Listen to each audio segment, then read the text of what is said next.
In tonight's feature discussion, we examine tensions between some members of the Muslim community and the Ahmadiyya community, following the murder of Asad Shah, a shopkeeper in Glasgow, who was killed in a religious prejudice attack, according to police. In this exclusive report, our political correspondent Davide Salvi looks at the reactions to the murder and what this means for the Ahmadiyya community in Britain. Asad Shah was a shopkeeper from the multicultural Showlands area of Glasgow. His local community remembers him as a gentleman and a devoted member of the Ahmadiyya community. Every year, they say, Asad would print out his own Christmas cards with personal messages for his customers. But 3 days before Easter, he was brutally murdered outside his shop in Glasgow. Just a few hours before, he wished on Facebook a happy Easter to his beloved Christian nation. At first, investigators thought it was a racially motivated hate crime. A vigil organized by 2 local women, 1 Muslim and 1 Christian, was publicized on social media under the hashtag #ThisIsNotWhoWeAre. More than £110,000 has been raised for his family through public donations. But as the hours passed, it became clear that Asad's death was a so-called religiously prejudiced murder. Tanvir Ahmed, a 32-year-old man from Bradford, was charged with the attack.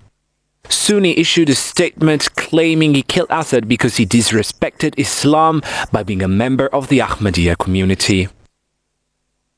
Shortly after the attack, a Facebook group called Tafout's Khatme Nubuat posted a link to the article saying, "Congratulations to all Muslim." The Facebook page has since been taken down. Ahmadiyya leaders condemned the statement, and the Muslim Council of Britain described the targeting of Ahmadiyyas for their beliefs as unacceptable. Despite our clear theological beliefs, we note that pressure is mounting to describe this community as Muslims. Muslims should not be forced to class Ahmadis as Muslims if they do not wish to do so. At this time, we call on Muslims to be sensitive and, above all, respect all people irrespective of belief or background. The targeting of Ahmadis for their beliefs is totally unacceptable. The vibrant Ahmadiyya community in London was in deep shock. This was the first such attack against one of their members in Britain, they say. Friday prayers after the killing in Glasgow have attracted the media attention.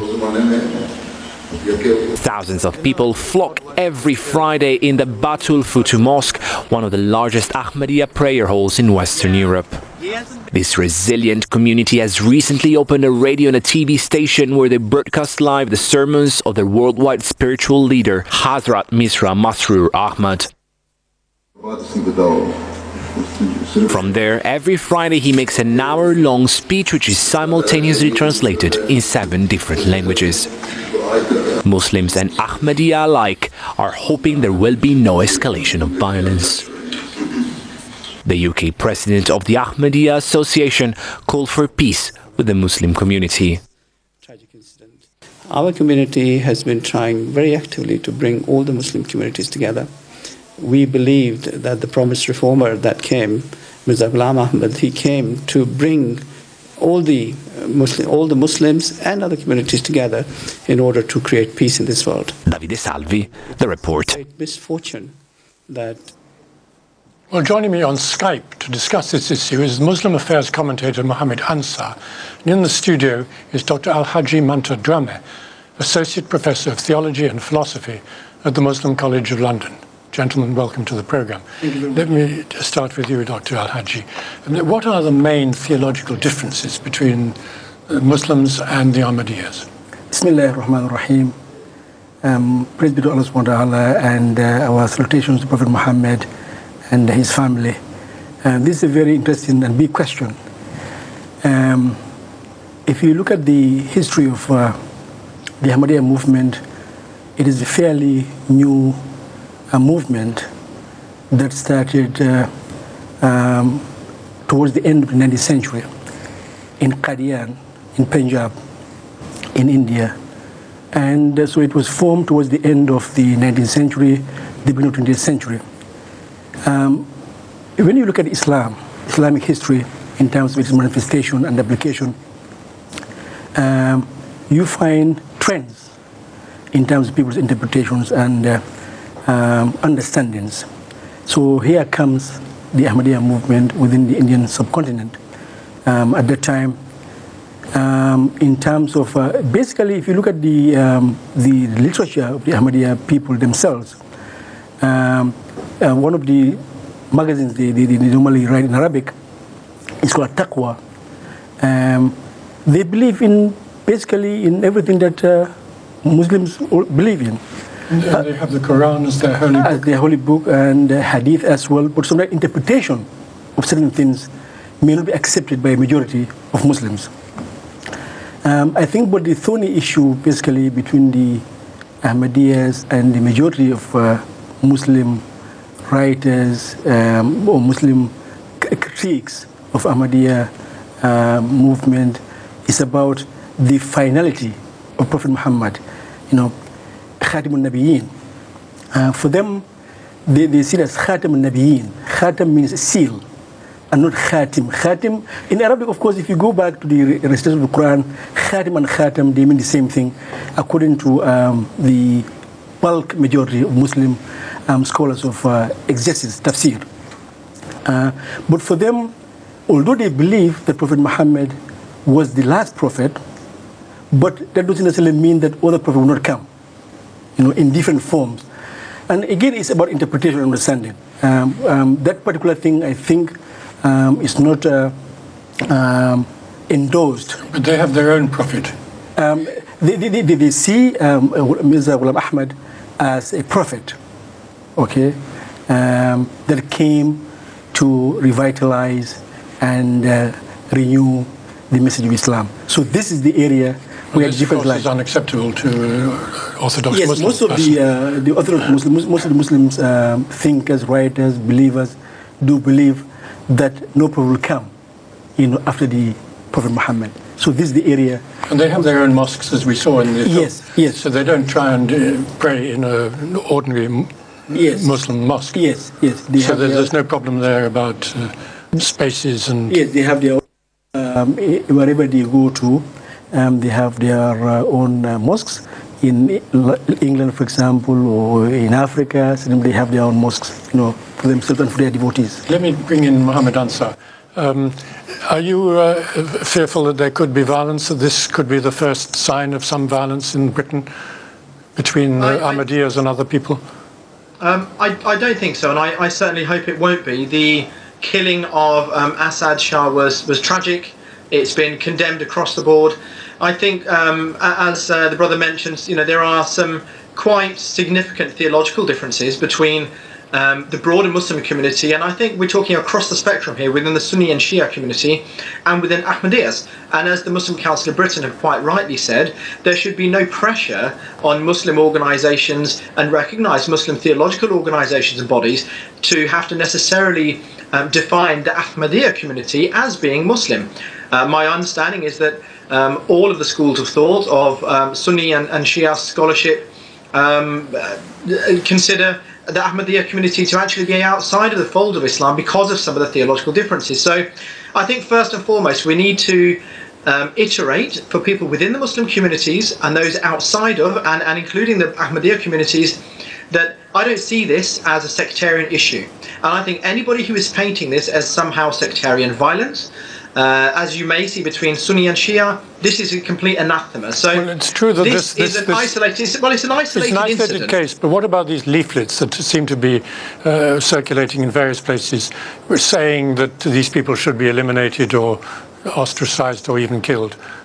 These kind of things are absolutely beyond the pale. We have to condemn any such literature that says about any community, let alone Ahmadiyya community, that they should be mistreated, discriminated against, let alone attacked or murdered or anything else.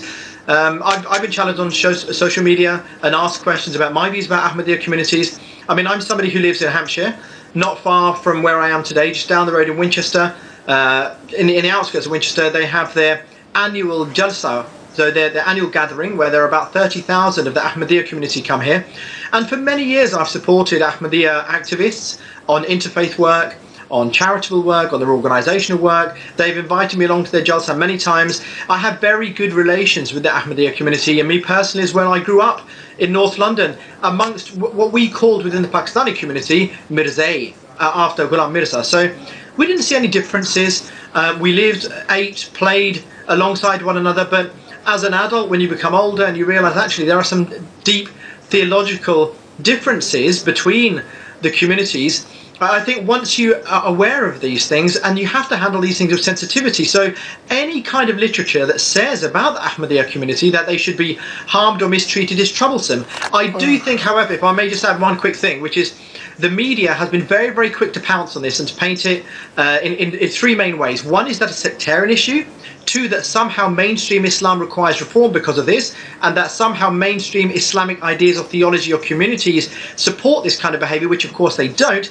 And thirdly, that these leaflets somehow, and I've seen them from afar and had a look at them, I don't think they actually quite say kill Ahmadiyyas, but what they do, which is a real problem, is to say that apostasy should be punished by death, which I don't agree with, and I'm absolutely on the record on this, that I don't agree that that is the case. This is about treason, not apostasy from freedom of speech and expression and belief, and in terms of religious belief.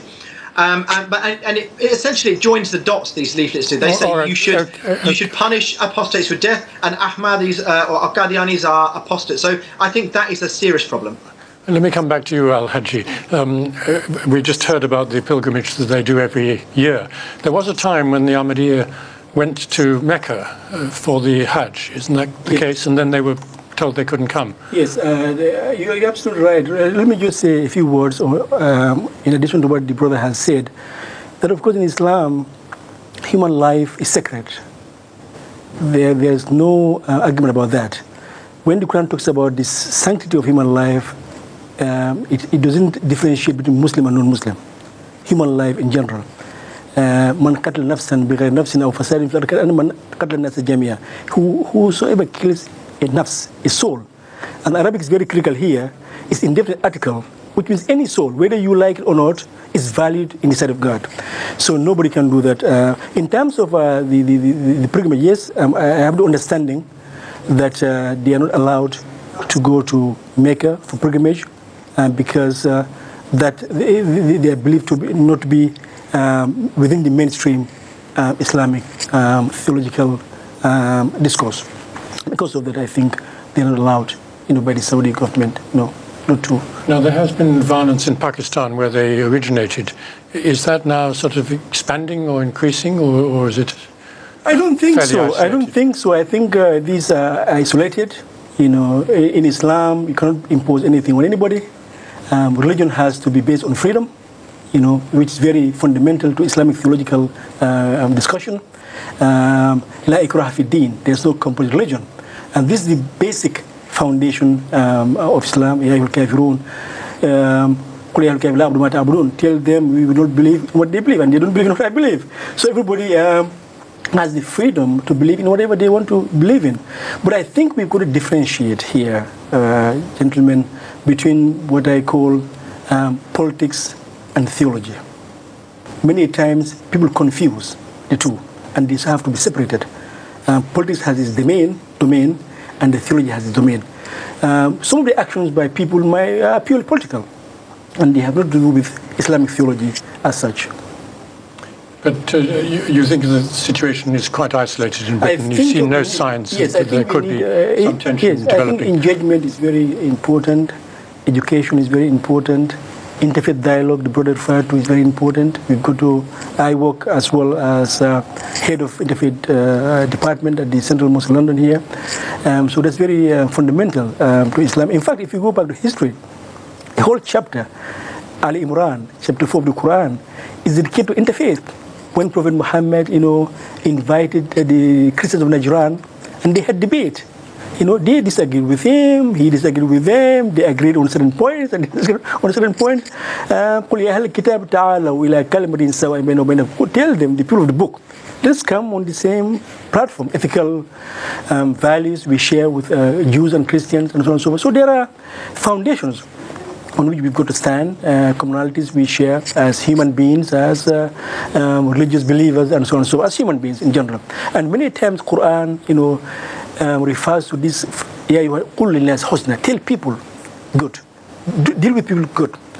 Nas, people have been has been emphasized a lot in the Quranic discourse as well, which I think we need to explore. Let me come back to you, Mo. We're running slowly out of time. Do you feel that the media is really to blame? I mean, we were very careful to show in our news report at the beginning of the program some quite sober headlines that didn't mention anything about who the person was who attacked the Asad Shah or killed him. So the media is quite responsible, some of it. The media has been complicit in giving a very unrepresentative and skewed picture of Muslim life and Islam's in this country, particularly the mainstream media. Of course, that there is a tendency to promote neoconservative Muslims who share and parrot the government line on things like prevent and this, what I often call the faux reform of Islam, which isn't a real reformation within Islam. And at the same time, we've seen a disproportionate focus actually in recent times of the Ahmadiyya community. So rather than having mainstream commentators, Muslim voices, community voices, and there is a whole plethora and a wide array of those voices, the media, mainstream media in this country has been very careful at selecting the kind of Muslim voices it wants to portray. I think at the same time, we have to be fair and we have to be critical friends to the Ahmadiyya community. Some of the comments which they've made, we've seen Ahmadiyya spokespeople come out and essentially apostatize and call apostates any Muslim who doesn't believe in the spiritual leader of the Ahmadiyya community. These kind of things are real problems, and I think one of the concerns you've pointed out, and I think we do need to talk about, is the fact that we need to be building bridges between communities. The kind of language which divides communities, which increases intolerance, which increases hate and prejudice amongst communities, is something we don't need. So neither do we need the Ahmadiyya community to be pointing fingers at the mainstream, the overwhelming body, the corpus of the Muslim communities in this country, but at the same time we need Muslims from the mainstream Muslim communities and elsewhere to be increasingly tolerant, to welcome Ahmadiyya communities into the fold. Ahmadiyya communities, sadly, whenever I've been involved in leading charities and organisations, doing community events, do feel that they're disenfranchised and on the fringes. And I think pursuing this language where they are asking communities to accept them as Muslim is sensitive and is problematic, and we do need to deal with these issues sensitively. Okay, well, on that note and the need for interfaith dialogue, we'll have to end the discussion. Thank you very much, Haji. Thank you very much, Mo. On that note, I'm afraid that's all we have time for.